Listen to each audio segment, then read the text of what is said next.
warahmatullahi wabarakatuh. Hello everyone. We are from fifth group. We would like to explain unit 6 about dynamic equivalence and the receptor of the message.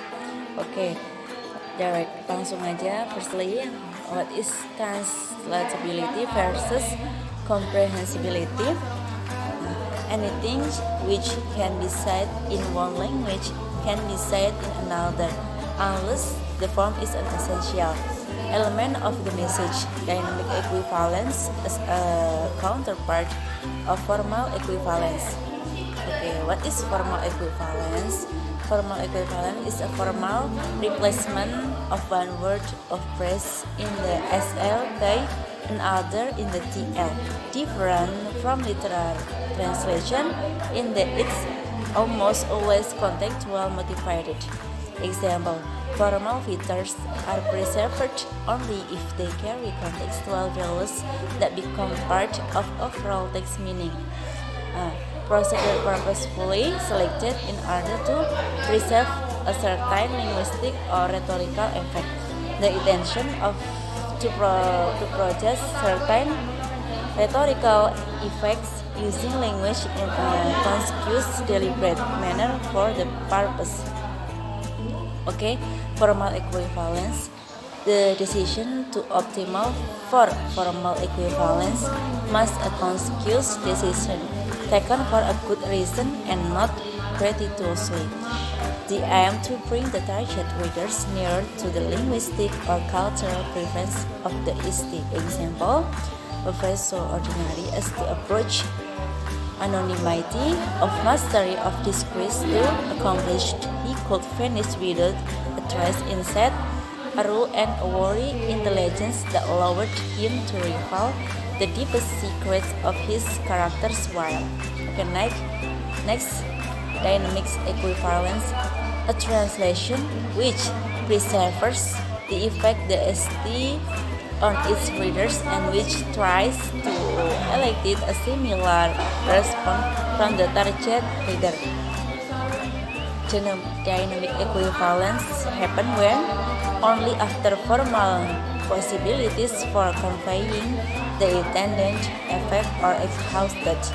A form of words that is not sufficiently transparent in the TT is likely to pose a threat to comprehensibility and therefore result in united and unmotivated opaqueness. Form is not significantly involved in conveying a particular meaning. Okay, next. Caters for a rich variety of contextual values and effects which utterances carry within text. ST explication and adjustment for a wider variety of texts given a diverse range of readers. Okay, next. Dynamic versus formal equivalence. Not absolute technicals but general orientation. Experienced translators. 1. Resort to a literal kind of equivalence in theory. 2nd, reconsider the decision in the light of range of factors.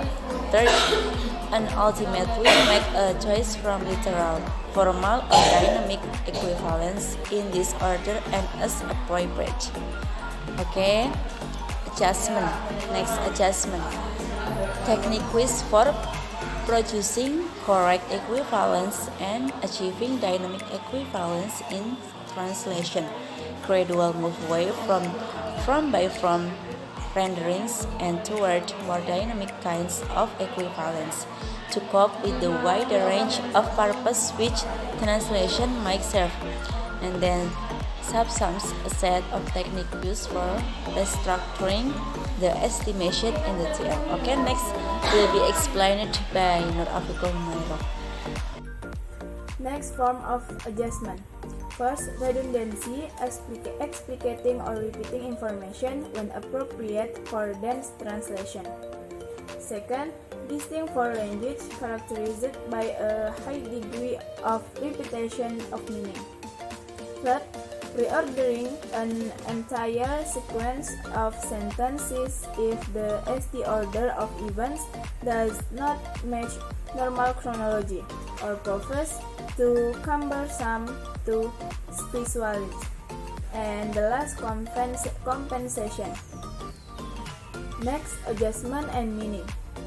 The more form bound a meaning is, example, a case of ambiguity through wordplay. The more formal the equivalence relation will have to be. Alternatively, the more context-bound a meaning is, example, an obscure reference to source culture. The more dynamic the equivalent will have to be.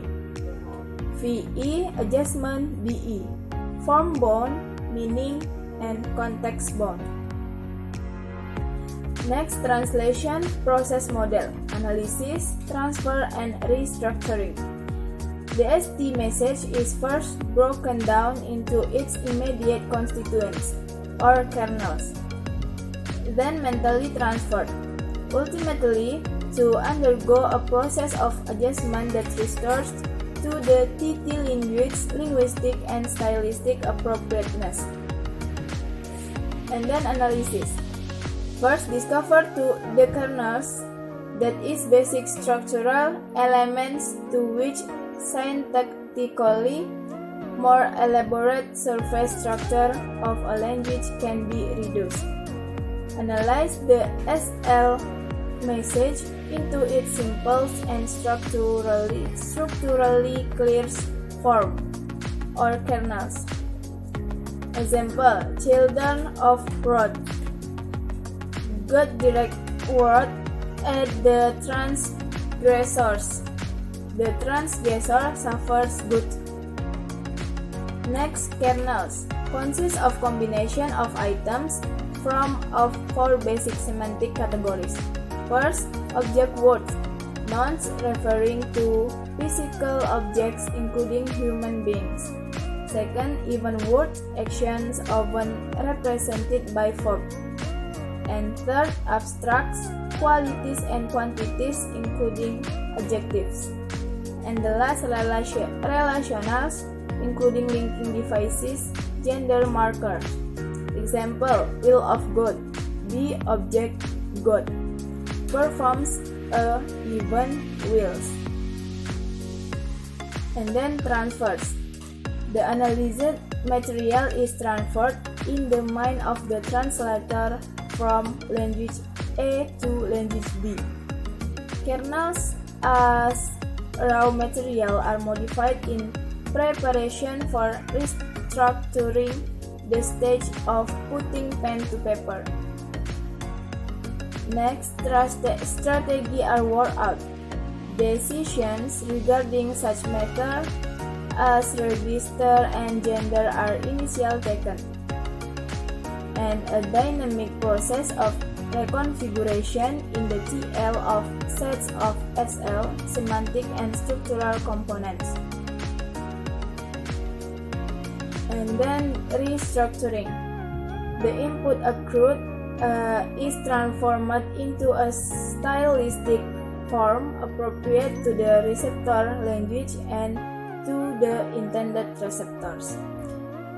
Ensures that the impact which the translation is to have on its intent can be said to be dynamically equivalent to its ST only when a translation produces in the audience a response which is essentially the same as that of the original audience.